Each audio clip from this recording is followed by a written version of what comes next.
2 माह से आधा आधा पैदा हुआ था जरासंध। जानिए जरासंध से जुड़ी कुछ रोचक बातें। महर्षि वेदव्यास द्वारा रचित महाभारत ग्रंथ में अनेक महारथी व बलशाली राजाओं का वर्णन है।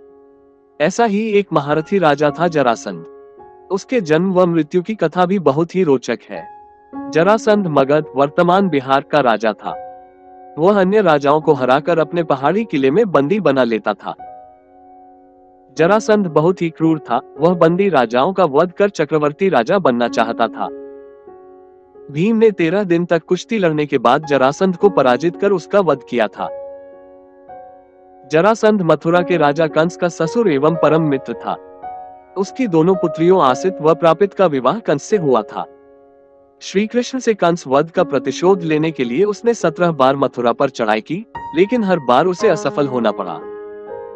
जरासंध के भय से अनेक राजा अपने राज्य छोड़कर भाग गए थे।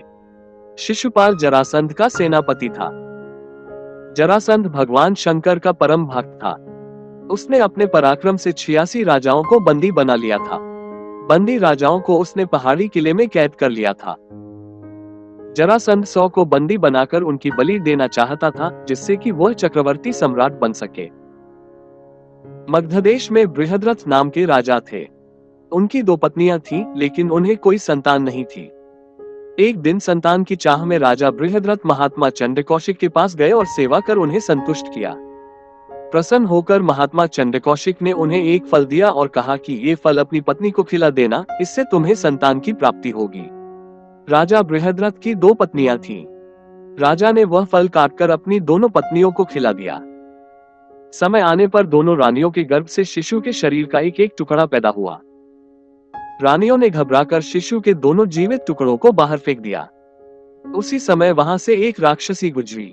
उसका नाम जरा था। जब उसने जीवित शिशु के 2 टुकड़ों को देखा तो अपनी माया से उन दोनों टुकड़ों को जोड़ दिया और वह शिशु एक हो गया। एक शरीर होते ही वह शिशु जोर जोर से रोने लगा। बालक की रोने की आवाज सुनकर दोनों रानियां बाहर निकली और उन्होंने उस बालक को गोद में ले लिया। राजा बृहद्रथ भी वहां आ गए और उन्होंने उस राक्षसी से उसका परिचय पूछा। राक्षसी ने राजा को सारी बात सच सच बता दी। राजा बहुत खुश हुए और उन्होंने उस बालक का नाम जरासंध रख दिया, क्योंकि उसे जरा नाम की राक्षसी ने संधित जोड़ा किया था। जरासंध का वध करने के लिए भगवान श्री कृष्ण ने योजना बनाई। योजना के अनुसार श्री कृष्ण, भीम व अर्जुन ब्राह्मण का वेश बनाकर जरासंध के पास गए और उसे कुश्ती के लिए ललकारा।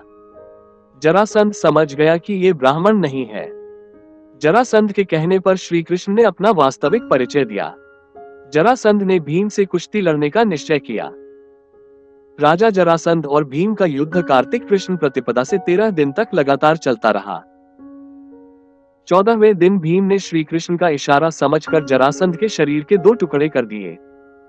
जरासंध का वध कर भगवान श्री कृष्ण ने उसकी कैद में जितने भी राजा थे सबको आजाद कर दिया और कहा कि धर्मराज युधिष्ठिर चक्रवर्ती पद प्राप्त करने के लिए राजसूय यज्ञ करना चाहते हैं।